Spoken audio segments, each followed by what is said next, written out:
అందరికీ నమస్కారం. గౌరవనీయులైన గురువులకి, తల్లిదండ్రులకి మరియు నా సహ విద్యార్థులందరికీ నా హృదయపూర్వక వందనాలు. నా పేరు శ్రీజమోతుకూరి. ఈరోజు మన స్నాతకోత్సవ వేడుకలో ప్రబోధం విద్యార్థిగా మాట్లాడే అవకాశం రావడం నాకు చాలా సంతోషంగా ఉంది. గత కొన్ని సంవత్సరాలుగా మనబడితో నా అనుబంధం చాలా ప్రత్యేకమైనది. తెలుగు భాష, సంస్కృతి, సాంప్రదాయాల పట్ల ప్రేమను పెంపొందించుకోవడమే కాకుండా ఆత్మవిశ్వాసం, వేదికపై మాట్లాడే నైపుణ్యం, నాయకత్వ లక్షణాలను కూడా మనబడి నాకు అందించింది. ప్రబోధంలో చేరే వరకు తెలుగు నా మాతృభాష కాబట్టి నేర్చుకుంటున్నాను అని అనుకునేదాన్ని.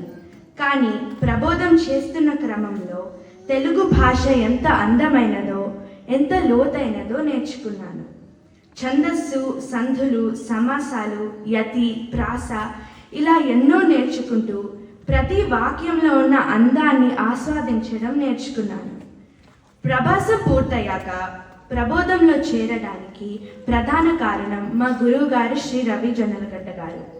ప్రభాసంలో ఆయన మాకు విద్య బోధించిన విధానం వల్ల ఇంకా ఎక్కువ నేర్చుకోవాలనే ఆసక్తి కలిగింది.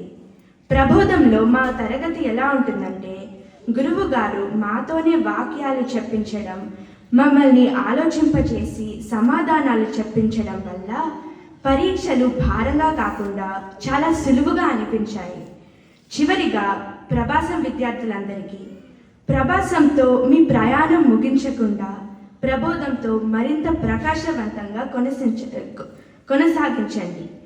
అది మీకు భవిష్యత్తులో ఎంతో ఉపయోగపడుతుంది. ప్రబోధంతో నా ప్రయాణం కూడా ఆగదు.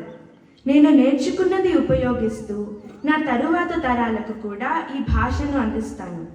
దేశ భాషలందు తెలుగు లెస్స అనే మాటను నిజం చేయడానికి ప్రయత్నిస్తాను. ధన్యవాదములు.